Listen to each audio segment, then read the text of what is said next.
مذہب اسلام دو قسم کے لوگوں سے پھیلا، یا مولوی صاحبان کے ذریعے یا فقیر اولیاء کرام کے ذریعے۔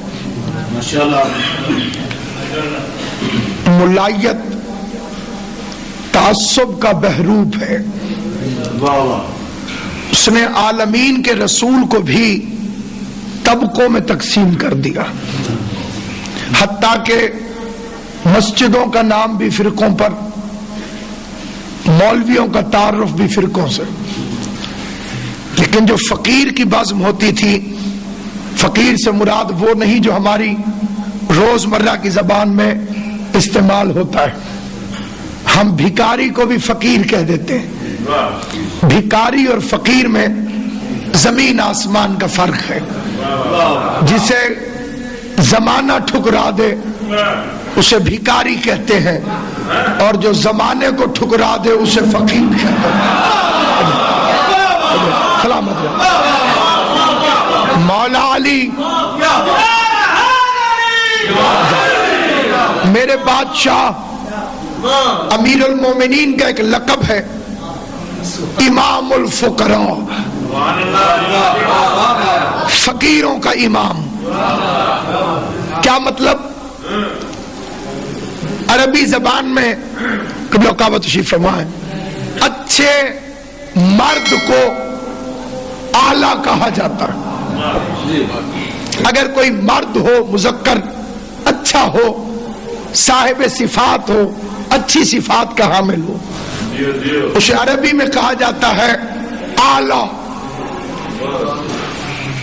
اور اگر کوئی عورت بہت اچھی ہو، اچھی صفات کی مالک ہو، تو اسے کہا جاتا ہے عالیہ۔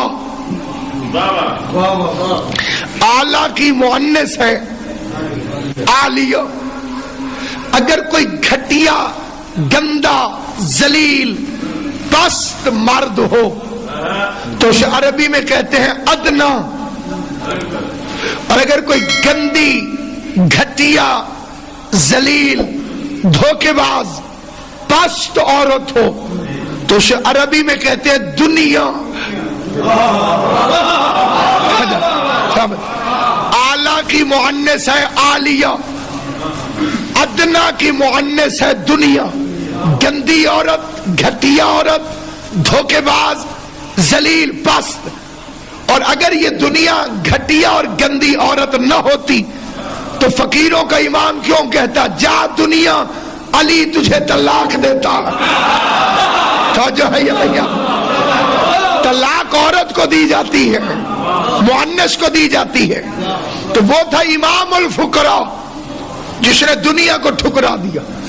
پھر علی کے بیٹوں کے سامنے بھی بڑی سج سج کے دنیا آتی رہی، کبھی حسن کے سامنے، کبھی حسین کے سامنے، کبھی زین العبا کے سامنے، کبھی باقر العلوم کے سامنے۔ ان سب نے بھی ٹھکرا دیا، کیونکہ جسے باپ طلاق دے دے وہ اولاد پر حرام ہو جاتی۔ اس لیے سب دنیا کی طرف جھکے، آل محمد دنیا کی طرف نہیں جھکے۔